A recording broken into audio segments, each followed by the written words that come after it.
السلام عليكم ورحمة الله وبركاته.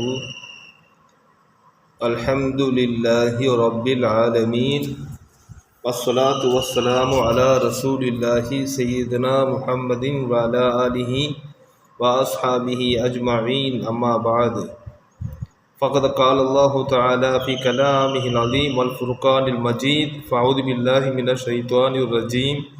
بسم الله الرحمن الرحيم.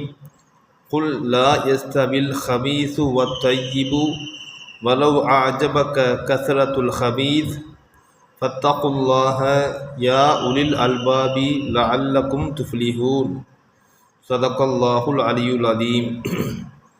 إن أريد إلا الإصلاح ما استطعت وما توفيقي إلا بالله لا حول ولا قوة إلا بالله. அல்லாஹ்வுடைய அடியார்களே,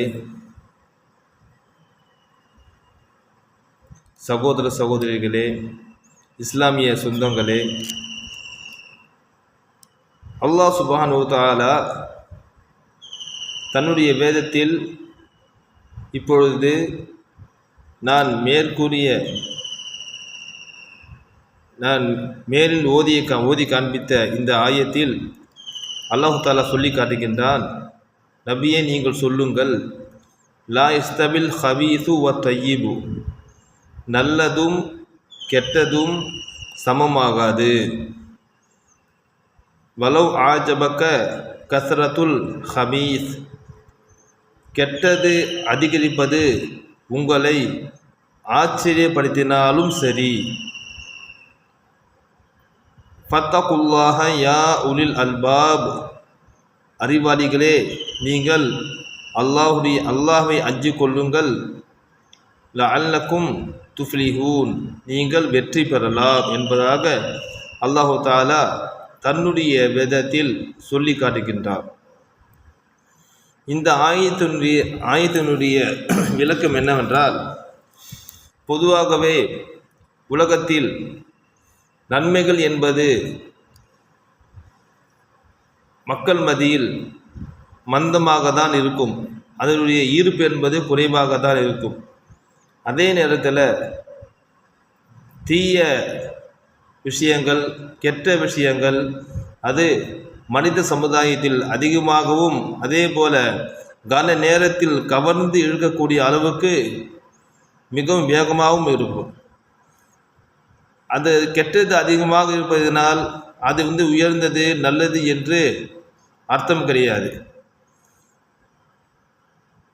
அதே நேரத்தில் மந்தமாக இருப்பதனால் நல்ல விஷயங்கள் என்பது அது அந்த அளவுக்கு தாழ்ந்ததும் கிடையாது.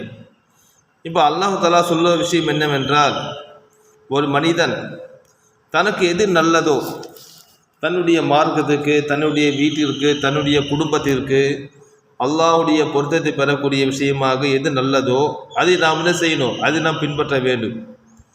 அதை விட்டுவிட்டு இன்றைக்கி உலகத்தில் இந்த விஷயங்கள் எல்லாம் நாம் பின்பற்ற முடியாது, இதெல்லாம் தேவையில்லை என்று கெட்ட காரியங்கள் பக்கம் சென்றால் அது நம்மை அழிவை நோக்கி தள்ளி அழிவில் நம்மை போட்டுவிடும். ஆக நாம் சிந்தித்து பார்க்க வேண்டும். அல்லாஹ் சுப்ஹானஹு வ தஆலா நமக்கு அருமையான வேதத்தை தந்திருக்கின்றான். திருமறை குர்ஆனில் எதெல்லாம் செய்யலாம், எதெல்லாம் செய்யக்கூடாது என்பதை அல்லாஹ் தஆலா விளக்கமாக சொல்லியிருக்கின்றான். அதே போல பெருமானார் ஸல்லல்லாஹு அலைஹி வஸல்லம் அவர்களுடைய வாழ்வில் கூட இதெல்லாம் தெளிவுபடுத்தி இருக்கின்றார்கள். ஆக நாம் வாழ்க்கையில் செய்கிற விஷயம் என்ன தெரியுமா? நம்ம காரியம் செய்யும் பொழுது அந்த காரியத்தை அல்லாஹ் தஆலா புரிந்து கொள்வானா, அவன் ஏற்றுக்கொள்வானா என்ற சிந்தனையோடு செய்யணும், நாம் செய்ய வேண்டும். அவ்வாறு செய்வோமேயானால் அல்லாஹ் சுப்ஹானஹு வ தஆலா நமக்கு இந்த உலகத்திலும் சரி ஆখিরাத்திலும் சரி அல்லாஹ் சுப்ஹானஹு வ தஆலா நமக்கு சிறந்த வாழ்க்கை அல்லாஹ் தஆலா தருவான். எல்லாம் வல்ல இறைவன் நல்லதை அறிந்து அதை பின்பற்றும் சமுதாயமாக அல்லாஹ் தஆலா என்னையும் உங்களையும் ஆக்கி அருள்வானாக. வாஹிரு தஅவானா அல்ஹம்துலில்லாஹி ரப்பில் ஆலமீன். அஸ்ஸலாமு அலைக்கும் வரஹ்மத்துல்லாஹி வபரகாத்துஹு.